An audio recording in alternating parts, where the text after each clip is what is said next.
9টা বাজতে 10 বাজে। এখন আর হাসি মুখে ভিডিও শুরু করতেও ইচ্ছে করছে না।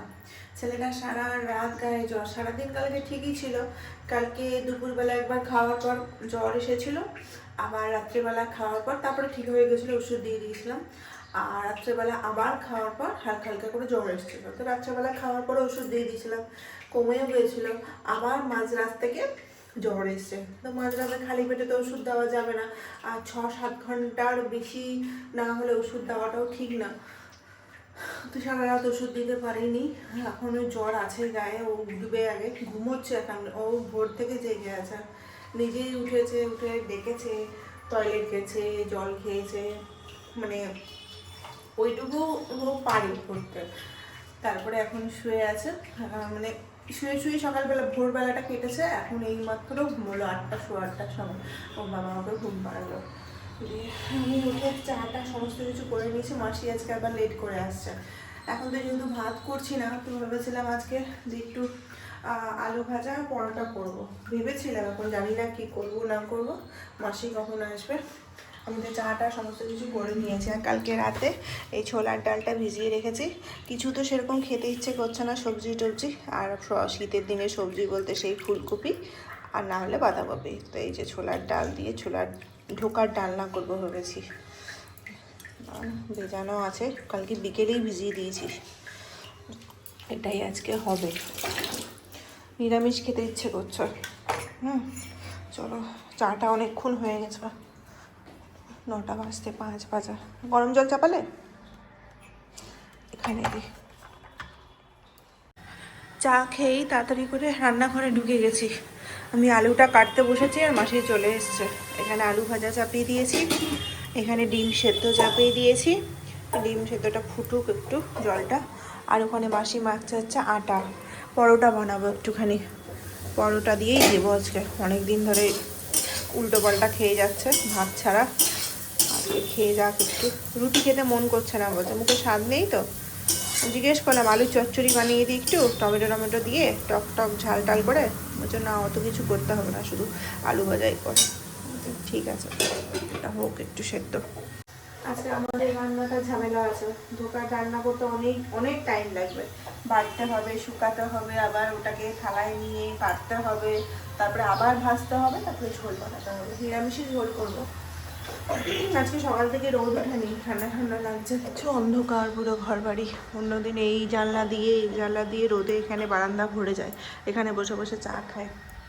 ঘরে যাচ্ছি না, ঘরে গেলে ছেলেটা উঠে যাবে, হালকা হালকা গায়ে জমা আছে রোদ। এই যে চলো খাবার দিয়ে দিই। এই যে ম্যাটটা নাও,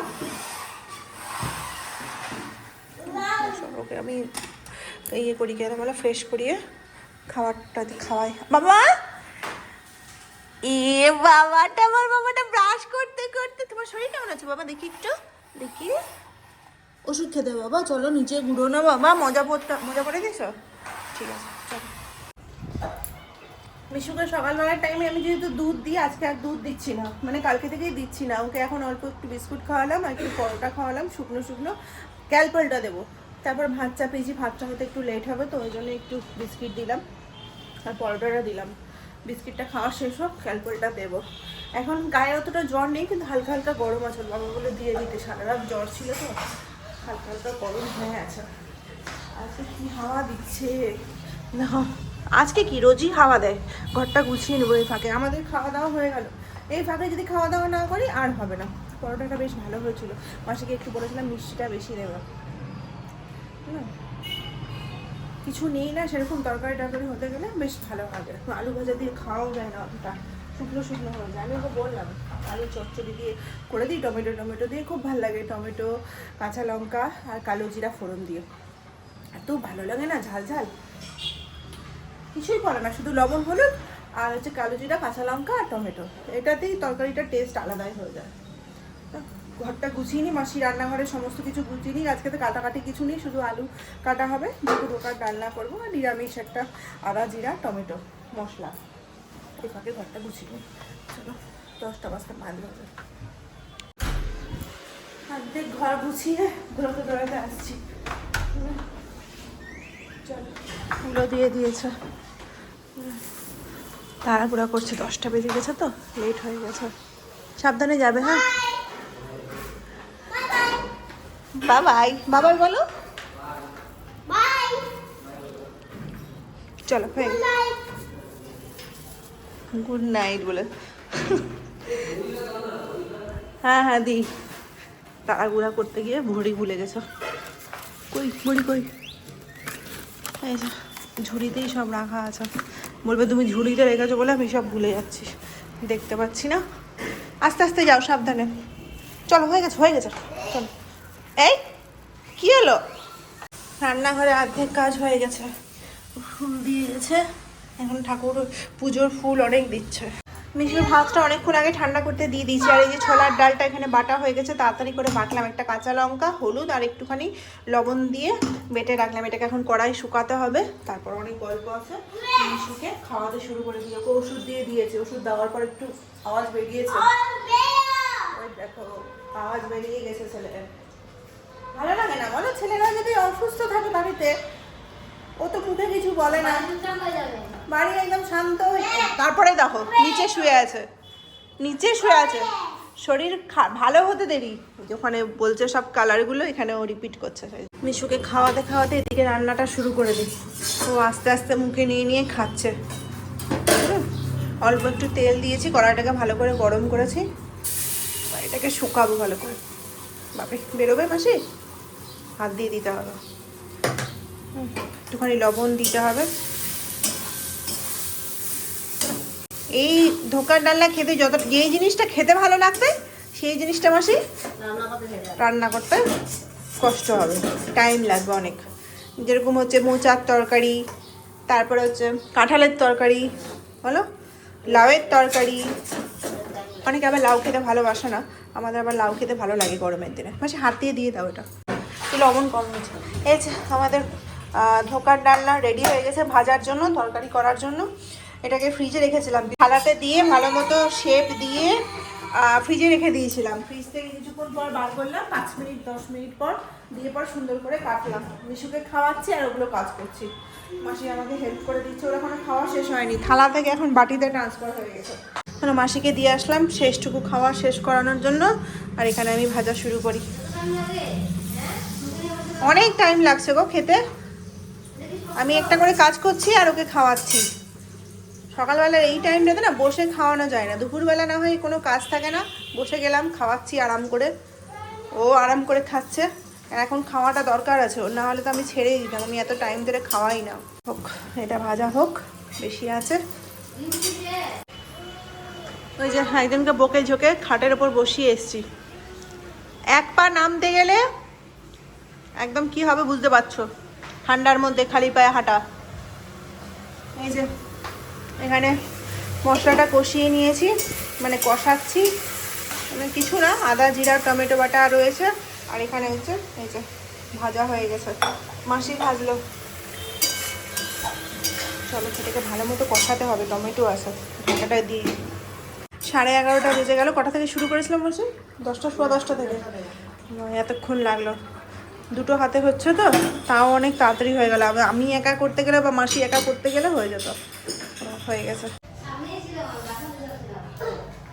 এতক্ষণ নিচে বসে বসে অনেকগুলো কাজ করছিলাম, লেটটা বেজে গেছে। মাসি আজকে 1টার সময় ঘর ঝাড়া মোছা করতে গেছে, কারণ আমার সাথে বসে বসে গল্প করছিল। কালকে মিশুর মাথার বালিশটা বড় করেছি। আজকে আমার গোপুর বিছানার যে গদিটা, সেটা তো কেনা ছিল, কেনা মানে বুঝতেই পারছো সেরকমই জিনিস ভরা ছিল ভেতরটাতে। আমি ওই শিমুল তুলা ভরলাম, কিছুটা তুলা বেঁচে গেছিলো, ওগুলো রোদে দেওয়া ছিল, তো ওটাকে ভরে তোষকটা বানালাম। আর বানালাম একটা মাথার বালিশ, একটা পায়ের বালিশ, যেটা ছিল না কুকুর, কিনেছিল কিন্তু কিনাটা অতটা ভালো ছিল না, শুধু তোষকটাই ব্যবহার করতাম। 1:30 বেজে গেছে। মাসিকে বললাম তাড়াতাড়ি ঝাড়া মোছা করো, খেয়ে নেবো। হ্যাঁ, একটা মুরগির বাজা। ও এটা গরম করতে যাবাই, ভাত হয়ে গেছে গরম গরম, এটা চাপাই গরম করতে। একজনকে বসিয়ে দিয়েছি ভাত দিয়ে, বড়া দেখে খুব খুশি, খুব খুশি। জলটা কই তোমার? এই যে জলের বোতল, ও গিয়ে আগেই বসে গেছে। জলের বোতল নি, ইয়েলো ইয়েলো কালার। বাবা এটা কি গো? বাবা চিকেন এটা চিকেন? বলো এটা কি বলো। ভাত। এইটা ভাত আর এটা বয়া বয়া। 9টা বাজতে 10 বেজে গেছে। অফিস থেকে এসেছে 7:30টার সময়। আজকে আমাদের কিছুই হয়নি, মানে মিশুকে পড়াশোনা করিয়ে উঠে পড়ে তারপর থেকে ওকে মানে ওর সাথে চলছে ওর বাবা আর ওর, মানে বাবাকে অন্য কোথাও যেতে দেবে না, আমার সাথে কথা বলতেও দেবে না, কিচ্ছু না। আমার ভাত টাত সমস্ত কিছু হয়েও গেছে। ভেবেছিলাম বাইরে বেরোবো, কিন্তু কোথায় আর যাবো এই সময় ঠান্ডা, বাড়িতে শুধু এটা পরে থেকে যাচ্ছি, কিন্তু বাইরে বেরোতে গেলে তো সোয়েটার লাগবে, সব কিছু লাগবে, তাই না? আছে ঠান্ডা আছে একটু, ঘরে লাগছে না, ঘরটা যেহেতু প্রচণ্ড রোদ পায় তো ওই জন্য ঘরে আমার সোয়েটার পরে। ওরা তো টুপি টুপি পরে একদম বসে আছে। একজনের কানে ব্যথা প্রচুর, রাতে ঘুমোতে গেলেই কানে ব্যথা করছে। কান ব্যথা ঠিক হয়েছে গো? এখন ঠিক আছে। রাত্রেবেলা শুলেই কানে ব্যথাটা করছে। এখন মোটামুটি ওর 6 থেকে 7 দিন হয়ে গেল ডাক্তার, মানে ডাক্তারের ওষুধ খাওয়া, কিন্তু বলছে শরীরটা ঠিক হয়ে গেছে, কিন্তু উইকনেসটা ভীষণই আছে। আচ্ছা, দুপুরে যে ঢোকার ডালনাটা করেছিলাম বেশ ভালো হয়েছে, খুব ভালো লেগেছে খেতে। এখন গরম টরম করা হয়ে গেছে, আবার একটু বাইরে বেরোতে পারলে ভালো হতো। ভালো লাগছে না, সেই কবে বাড়িতে ঢুকেছি, ইচ্ছে করছে না বাইরে মানে বেরিয়ে একটু ঘুরে শান্তি করতে কোথাও ঘুরতেও পাই না। মিশুর যা দুষ্টুমি, মিশুর যা বদমাইশি, শান্তি মনে কিচ্ছু হয় না আমাদের। 9টা 10 বাজে, বিশুকে খাওয়ানো হয়ে গেছে আর আমি এখানে খাবার বেড়ে বসে আছি। সিনেমা চলবে এখন, খাবো। আমাদের শুধু এই ধোকার ডালনা আর ভাত আছে, আর কিছু নেই। ধোকার ডালনাটা চাপিয়ে পরে ভুলে গেছি বন্ধ করতে, একদম কম আঁচে দিয়ে দিয়েছি আর বাটিটা ঢেকে দিয়েছিলাম। একদম ঝোল এমনিতেই তো একটু ছিল, তারপর শুকিয়ে পুরো নাই হয়ে গেছে। ভাতটা গরম গরম করলাম খাবো বলে। এখন চলছে ছেলের সেবা, ছেলের খাওয়া দাওয়া ডান, ব্রাশ করা ডান।